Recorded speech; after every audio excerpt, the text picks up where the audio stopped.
les voy a hablar de un tema central, les voy a hablar de un tema que realmente me dejó anonadado. Aparece, escuchen muy bien lo que les voy a decir, aparece nada más y nada menos que una nueva víctima de Sergio Andrade. Y fue una emboscada, o sea, yo ya sabía que era una emboscada, pero no sé por qué a mí no me habían mandado a buscar a Gloria en esa noche. Aparece una víctima de Sergio Andrade.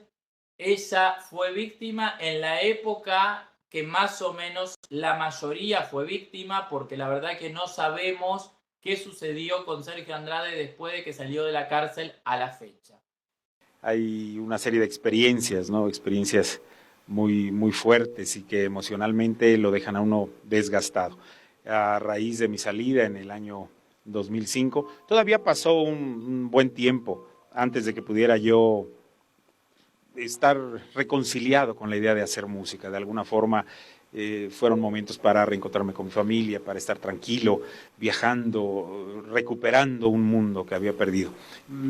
Sobre 2007, a finales del 2007, regresó aquel afán de tocar el piano, ¿no? Entonces, por fin, en el 2007 me compré un piano, me senté y empecé a tocar. Primero vino la recuperación del poder tocar, después vino el empezar a componer y ya después de la composición, bueno, pues ya vino el deseo de volver a entregar un poco de esto al público. Posiblemente haya más víctimas posterior al haber estado encarcelado, pero hasta ahora esas víctimas no han hablado. Las que sí hablaron fueron las que estaban con Sergio Andrade en Río de Janeiro, algunas que no llegaron a Río de Janeiro, pero que también estuvieron bajo el dominio y el abuso de Sergio Andrade. Etcétera.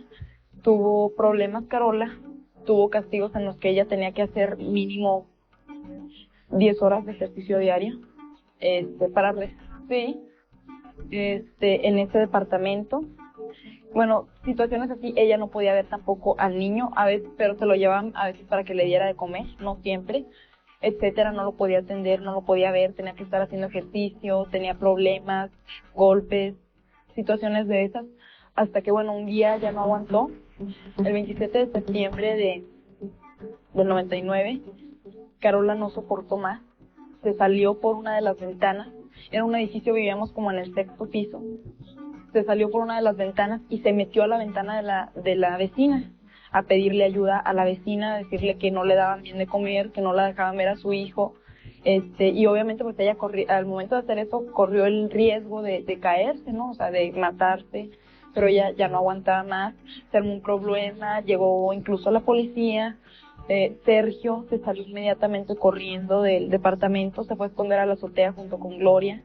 Yo estaba estudiando un teclado con audífonos y no me daba cuenta hasta que llegó Sonia a avisarme que nos teníamos que ir, salimos todos así.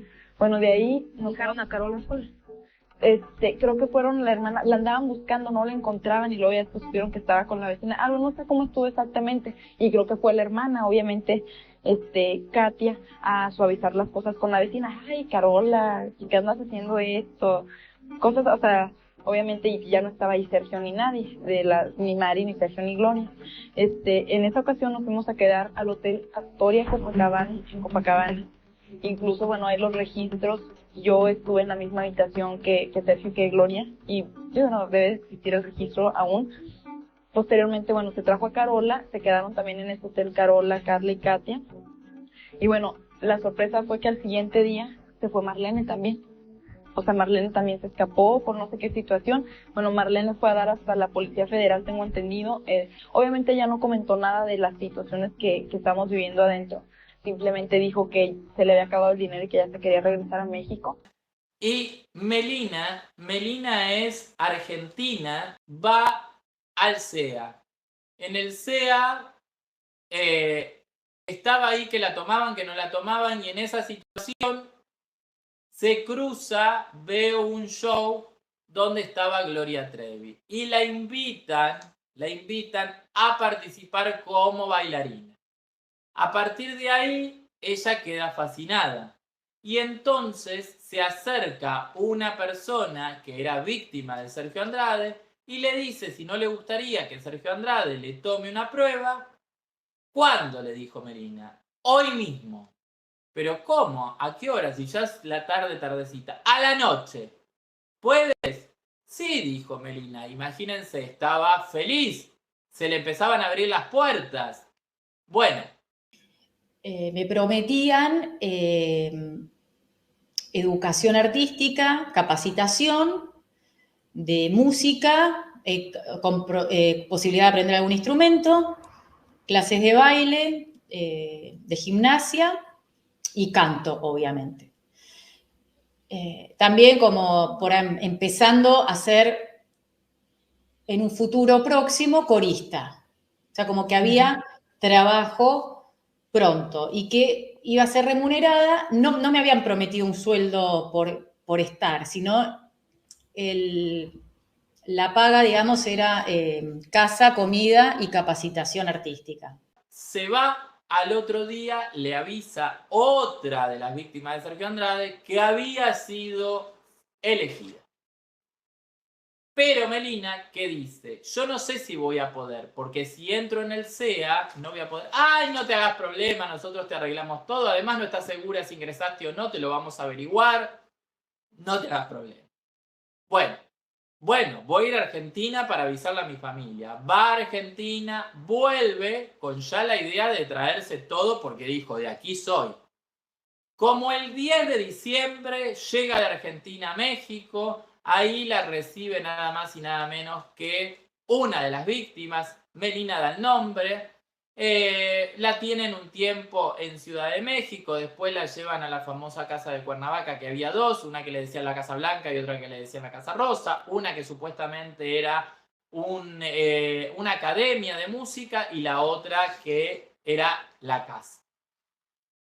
Y a partir de ahí empieza el calvario de Melina. Melina cuenta todo esto lo contó el día viernes, estamos a lunes, lo contó el día viernes, en la segunda temporada del podcast de Liliana Regueiro.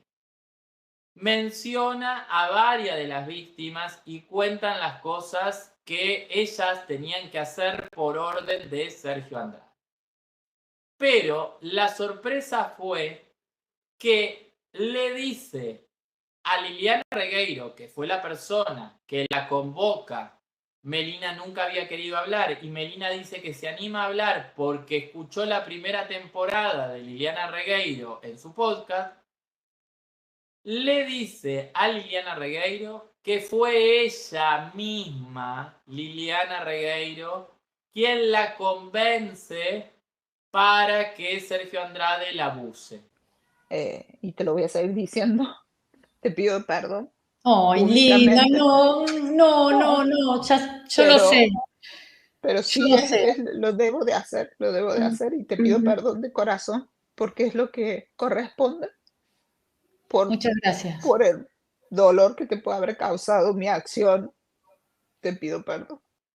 O sea, le empezó a decir que ella había sido pareja de Sergio Andrade, pero que Sergio Andrade era una persona que no tenía suerte, que le había pagado muy mal y se había portado muy feo con ella, Lucerito, que él había quedado muy triste. ¿Se acuerdan que también contaba la historia de una supuesta novia que había muerto? Bueno, todo para hacerse el pobrecito, para hacerse la víctima, para dar pena. Él no me quería como yo. ¿Cómo sabe? Porque a mí se me rompía el corazón. Se me salía. Y a él no. Y también pero después... Es verdad eso, cuando se ama tan intensamente, dicen, es como morirse un poco, como abrirse el cuerpo, es una pequeña muerte eso, esta forma de querer así. Sí. Que si alguien me hubiera dicho, fíjate bien lo que te voy a decir.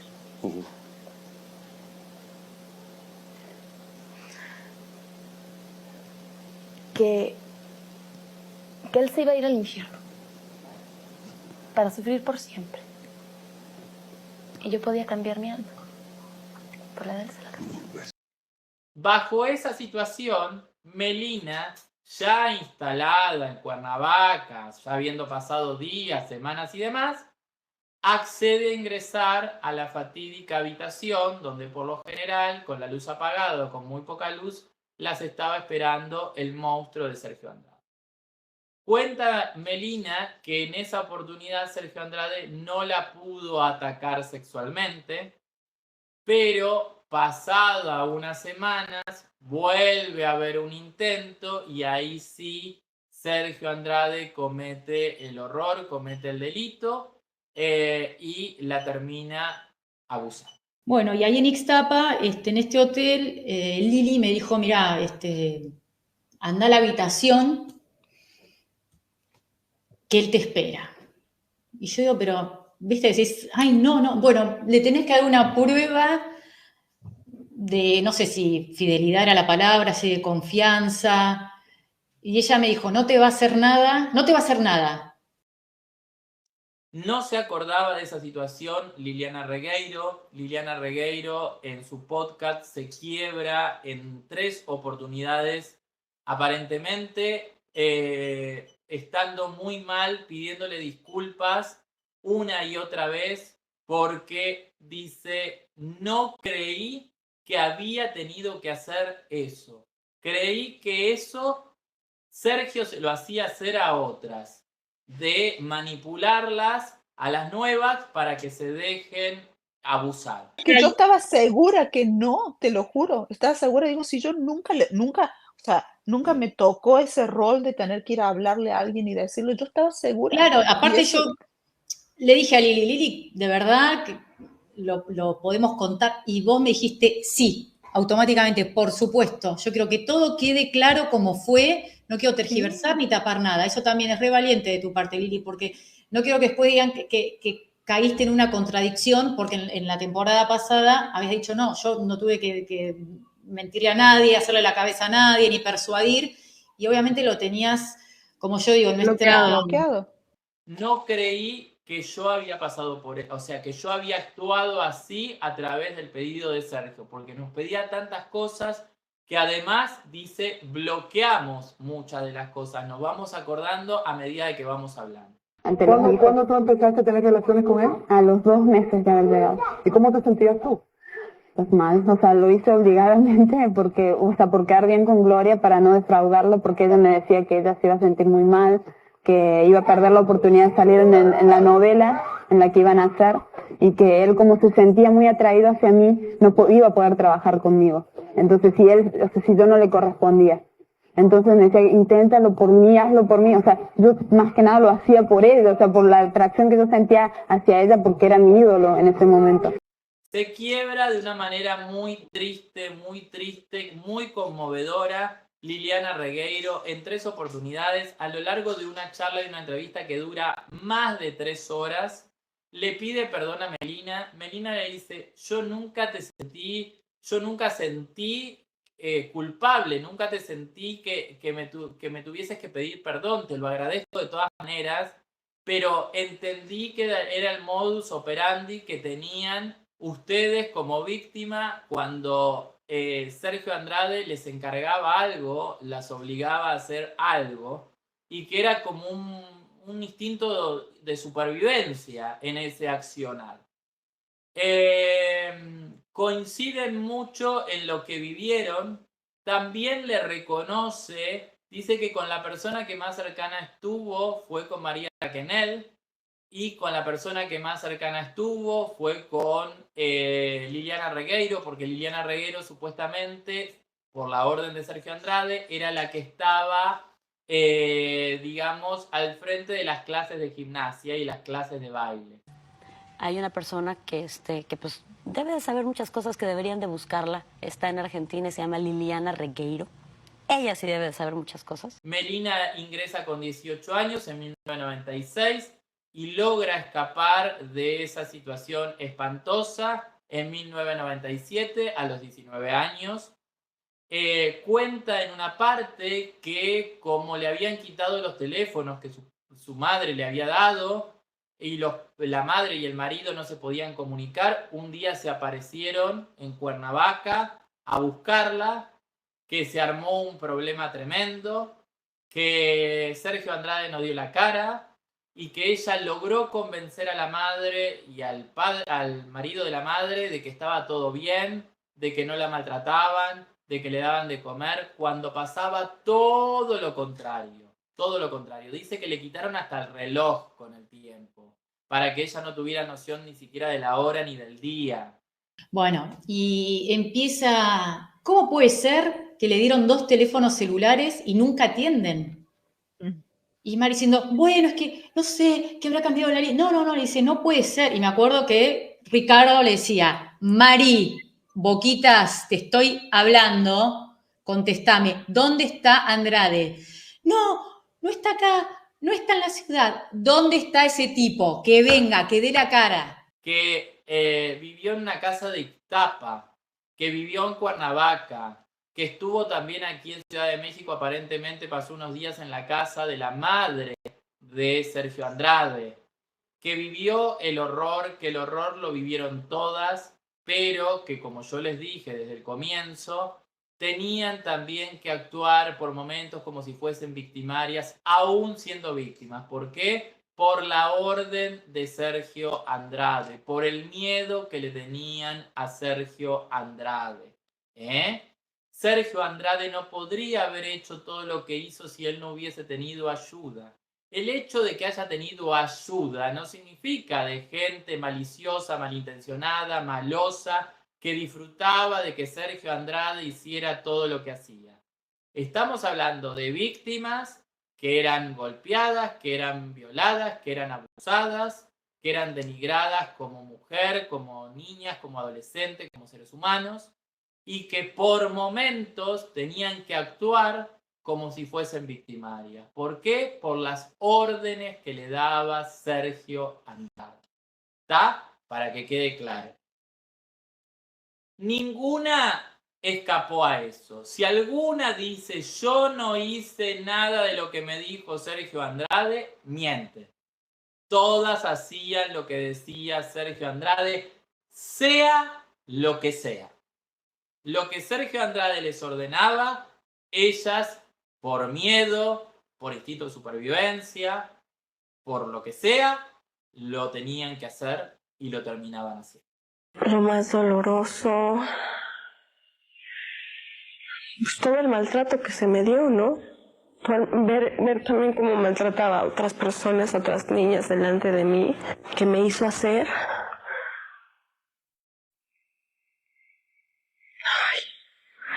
Pues eso, estar en la cama con él y con otras mujeres, ¿no? Y yo tan joven, yo de 15 años, yo que no se lo deseo a nadie. Pero todas fueron víctimas. O sea, que una situación no les quita a ustedes de la cabeza una realidad, que es que todas fueron víctimas. Ahí hay un único culpable verdadero, hay una cabeza de ese grupo, un mentor, un ideólogo, un demonio que se llama Sergio Andrade. Después había víctimas que algunas por momentos le tenían que ser funcional al maestro, le tenían que ser funcional a su depredador, le tenían que ser funcional a su abusador. Hay entrevistas mías donde yo estoy defendiendo al sujeto. E incluso hay algunas entrevistas donde yo hablo mal y ataco a varias de las personas que en su momento fueron víctimas de la misma persona que me hizo daño a mí. Solamente que cuando ustedes ven estas entrevistas, les suplico que recuerden que las están viendo fuera de contexto. Yo todavía estaba manipulada. Yo todavía lo tenía muy cerca de mí. Pero aparte de todo, en este momento habían sucedido cosas que algunas de estas personas me estaban atacando a mí. Me estaban diciendo cosas que no eran ciertas con respecto a mí. O sea, no decían toda la verdad. O sea, decían nada más una parte. Y estaba actuando desde todos esos sentimientos, herida, acorralada y confundida. ¿Está? Pero entiendan el sentido, el motivo y la razón, que yo sé que en mentes sanas es muy difícil, porque ustedes me dirían, no, porque yo actuaría de esta manera, no, porque yo no hubiese hecho esto, no, porque yo me hubiese ido. No, porque yo me hubiese negado. Hay que estar en esa situación para ver realmente cómo uno puede llegar a reaccionar. Después teorizar, podemos teorizar un montón. Las cosas no son lo que podrían haber sido, son lo que tristemente en este caso fue. ¿Sí? Bueno, Melina sigue con el relato es extensísimo, dice que, entre otras cosas,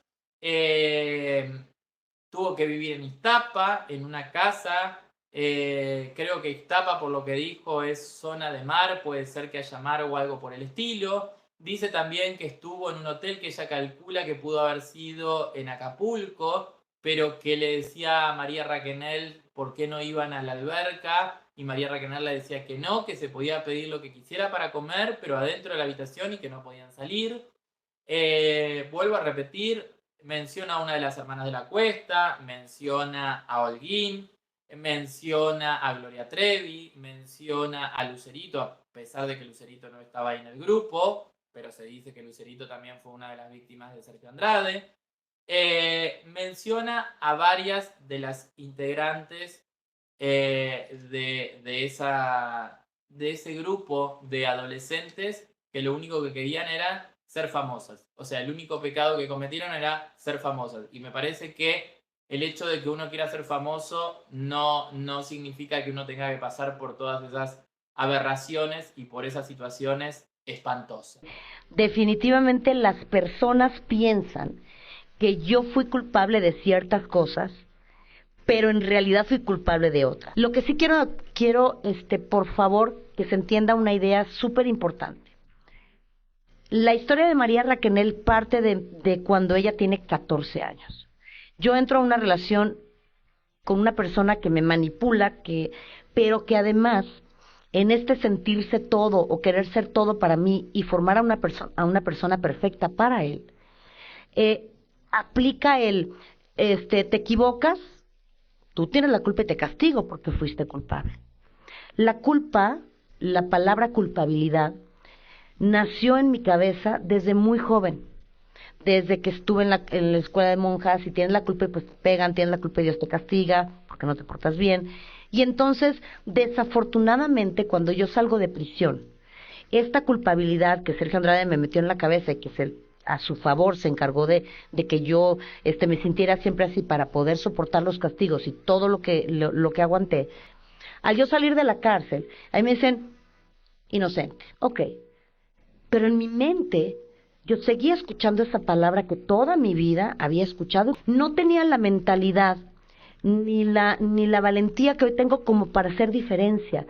Mi cabeza estaba completamente confundida.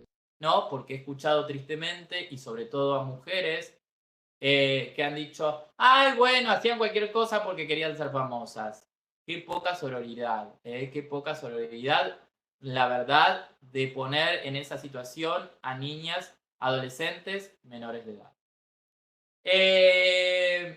A ver, dice también, cuenta una historia que a mí me dejó pasmado, que creo, no sé si la contó tan explícitamente, no recuerdo, y eso que yo vi el podcast, que la haya contado tan explícitamente María Raquenel en su podcast.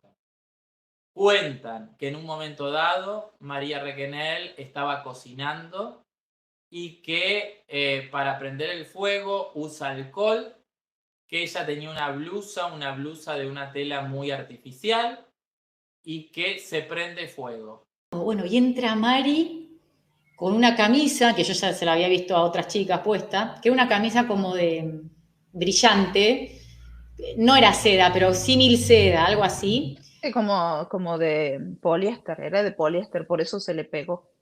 Claro, era de, me acuerdo, de manga larga, pues teníamos que estar todas cubiertas, de rayitas tipo beige, rayitas marrones, y Mari entra con una cara que no me la voy a olvidar nunca en mi vida. Y yo le decía, ¿qué te pasa? Y me miraba, me decía, me quemo, y yo no entendía porque no le veía el fuego. Entonces ella va y se mete en la ducha. Eso era cuando ya le habían apagado el fuego, en realidad. Claro, pues ella se iba con la camisa rota. Pero ella me miraba, yo entendía como que pidiéndome auxilio, socorro, porque esos ojos eran una mirada como dolor. estaba Sergio Andrade, había varias de las víctimas y había hombres que estaban trabajando en una construcción al lado de donde ellos estaban viviendo. Ella aparentemente no solamente estaba cocinando para el grupo, sino que estaba cocinando para esos trabajadores para vender la comida y tener un dinerito extra. A pesar de que tenía millones por lo que generaba Gloria Trevi, el disfrute de Sergio Andrade, entre otras cosas, era humillarlas, no darle de comer, hacerlas pasar hambre, no darle lo mínimo indispensable y hacerlas vender cosas para tener dinerito, ir a pedir a un semáforo. Les ha hecho pasar de todas las penurias y de todas las humillaciones habidas y por haber. Dice que veía a Sergio Andrade cómo se prendía fuego, literal, cómo se iba prendiendo fuego María Raquenel y no hacía nada. La miraba así, casi como disfrutando. Las otras tampoco podían hacer nada, porque si él no les daba la orden de que hicieran algo, ellas no podían hacer nada. O sea que veían cómo se estaba quemando una de sus compañeras y no podían hacer nada. No tenían como capacidad de reacción de lo dominada que él tenía sus mentes. Uno de los albañiles que estaba más cerca ve la situación, escucha los gritos de María Raquenel y va a socorrerla. Y es gracias a ese albañil que María Raquenel no se murió, pero se quemó viva. Estaban aparentemente en Ixtapa. La llevaron del dolor que tenía y de lo mal que estaba. Él era un sádico y no la llevaba nunca al hospital a ninguna, salvo que sea una situación límite. La llevaron a la salita del hospital en Ixtapa. No tenían anestesia. Le hicieron toda la limpieza porque ustedes imagínense que se le había pegado la blusa artificial, la blusa de una tela con mucho poliéster. El poliéster es como un plástico que se te quema, es inflamable y demás, y se te pega en su cuerpo, prendida a fuego. O sea que le tuvieron que sacar eso, más sacarle las capas de piel para que no se le infecte. Eso se lo hicieron sin anestesia. Dice que los gritos de María Raquenel se escuchaban de a 2 calles de donde estaban. Y se ve que le limpiaron, le sacaron las ampollas que tenía, la rasparon. Sí, le Y hacían la raspar. hicieron sin anestesia, obviamente, en ese momento y en ese lugar no había, o sea, no tenían los medios para curar curar personas que se habían quemado, ¿no? Y más del grado en el que ella, creo que era el 3er grado. Entonces, se la trasladó a México, DF, a una clínica. Como María Raquenel seguía mal, la subieron aparentemente a yo supongo que un avión o un camión, y la enviaron a Ciudad de México. En Ciudad de México aparentemente la llevaron al hospital o la clínica El Ángel o Los Ángeles, y ahí le dieron anestesia y le terminaron de hacer el tratamiento.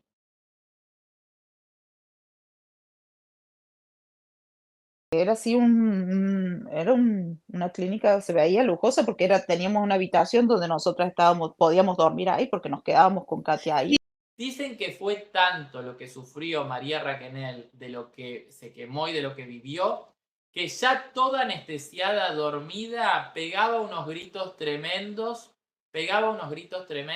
diciendo que le dolía y le dolía y le dolía.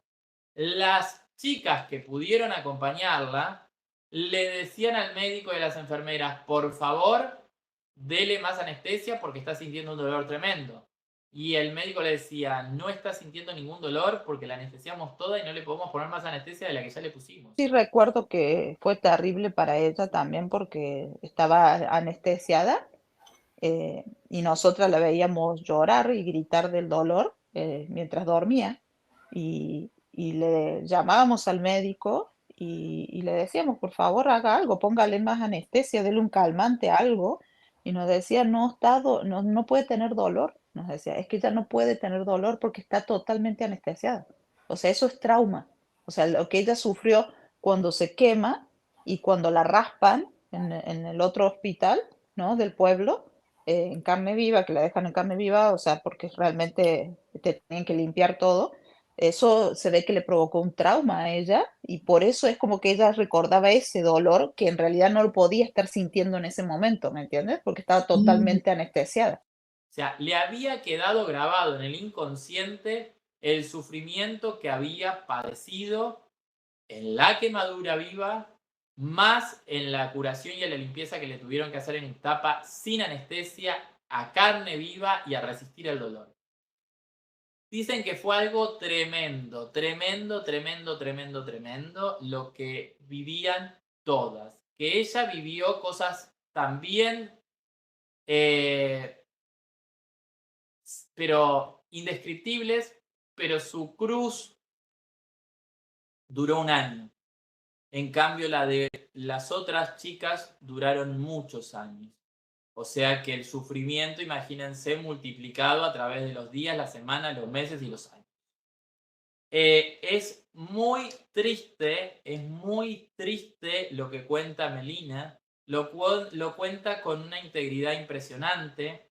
Melina, tristemente, tiene aproximadamente 42 años. Es mamá. Su hija no es de Sergio Andrade. Y contó que tuvo cáncer.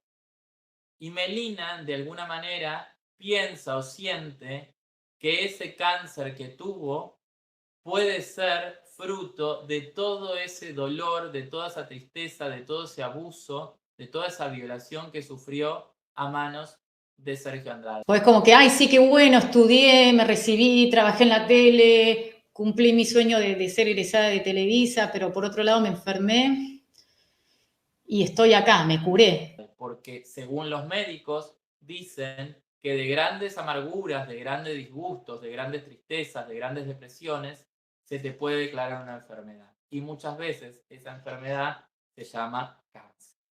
Aparentemente ahora está bien, Melina aparentemente habría superado ese cáncer, pero dice que la huella, la cicatriz que le quedó de lo que vivió y de lo que sufrió y de lo que pasó, no se lo quita a nadie. Ahora está en pareja hace aproximadamente 5 años y que dice que hace muy poquito tiempo recién se animó a contarle a su pareja lo que había vivido, se animó a contarle a su pareja que ella había sido una de las víctimas de Sergio Andrade. En la autoestima a mí me hizo súper mal y todavía me sigue pasando esto, que muchas personas me dicen, pero vos pareces una chica muy segura, avasallante, que vas al frente. En realidad me siento siempre chiquita en donde esté. No puede entender cómo no lo encuentran, no puede entender cómo ese hombre está libre y obviamente Melina, como la mayoría de las víctimas, desean justicia. Quizás una justicia que no tuvieron en su momento, quizás denuncias que no le permitieron hacer, que las quisieron hacer y que no le tomaba la denuncia, que el fiscal miraba para otro lado, que la policía miraba para otro lado, que el juez miraba para otro lado. Realmente muy conmovedor. Les recomiendo, esto es brevemente el resumen que yo les puedo hacer porque les vuelvo a repetir, fueron 3 horas que tuve que ver para poder hacerles este resumen a ustedes informativo, pero vale la pena que vean la emisión del día viernes de la segunda temporada de nada más y nada menos que el podcast de Liliana Regueiro.